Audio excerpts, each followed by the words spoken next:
And good morning. You're watching Breakfast Television on City. Happy Thursday. Thank you so much for watching us. This is a Canadian exclusive right now. Our gadget guy, Mike Yawney, you were led into, well, quite a top secret project. Yeah, so Microsoft reached out and they said, we've been quietly working on something for a number of years. Yeah. And they wanted to know if I wanted to come out. And I was like, well, what is it? Well, we can't tell you. Okay. So they told me the code name behind it, which told me nothing. So I showed up, and it turns out I'm a gamer, so I saw I was on the Xbox campus and went, whoa, what is this? And the cool thing is, when I finally caught a glimpse of this, I realized this could change gaming for thousands of people around the world. Take a look. I've been a gamer all my life. I've had multiple systems, I've played on different platforms, I'm definitely a lifetime gamer. But in August 2011, that changed. Mike Luckett was cut off by a vehicle while riding his motorcycle. He was left paralyzed, unable to continue his passion. My function in my hands are really what I had missed the most because I was a gamer, and with a traditional controller, like an Xbox controller, you need to have finger dexterity, and I didn't have that. Everyone should be able to game. Xbox should be a place where everyone has fun. Our traditional controller doesn't work for everybody. So 3 years ago, Microsoft began work on this, what is known today as the Xbox Adaptive Controller.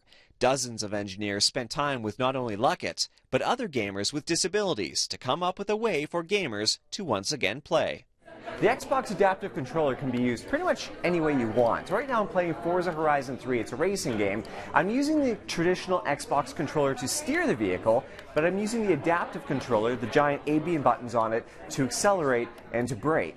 But take a look at all these accessories here. If I wanted to, I can connect this giant button and use my elbow to control my vehicle, or I could use a foot pedal, or these tiny buttons, I could even use my toes to control the vehicle on the screen. The possibilities are endless. It's all thanks to the 19 ports along the top of the controller, each one representing a button or thumbstick movement on the traditional Xbox controller. There are dozens of peripherals used by disabled gamers already on the market, and this controller works with all of them.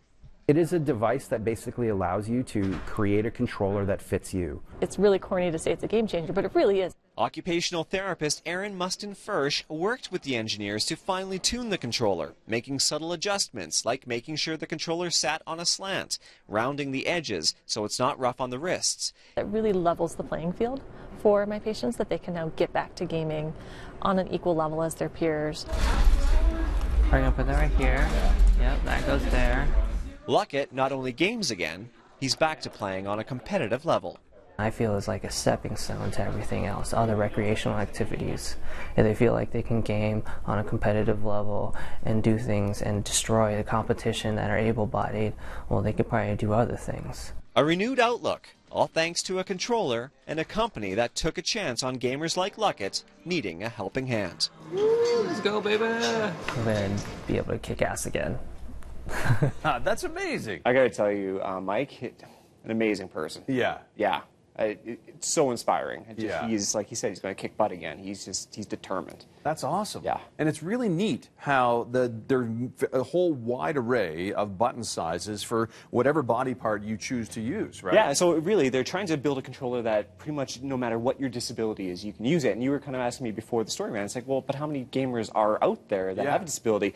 But it's not just for that. What happens if you're a huge gamer and you're skateboarding and you break your arm for the summer? Oh. Yeah. Well, then you're down to one hand, so what do? Well, you have to adapt, right? You can adapt, and you can do something like this, and that's an option. The cool thing is it's not really expensive. It's going to be about $130 when it retails later this year. That's it? That's it. Oh, I was expecting much more than that. Yeah, of course, all those different buttons and peripherals, Sure. Those are extra, but those aren't even Microsoft products. And it takes a tiny bit of setup to coordinate whichever port you're using to set it up, but then once you memorize that as a player, Take some adjustment. Sure. Yeah. You're good to go. Yeah.